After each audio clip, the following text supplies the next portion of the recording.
เริ่มตัดหญ้าเด้อตัดหญ้าอยู่เงียน SOS เด้อตัดโดยอาจารย์ไทยท่อผู้เชี่ยวชาญการตัดหญ้า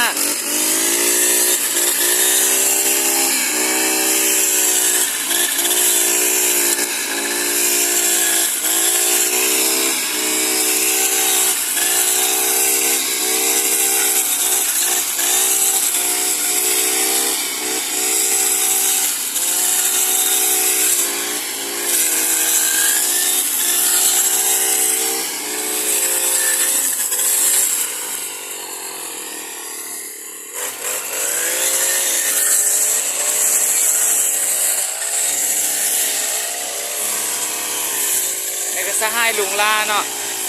ตัดหญ้าก็กันหญ้าทึบไล่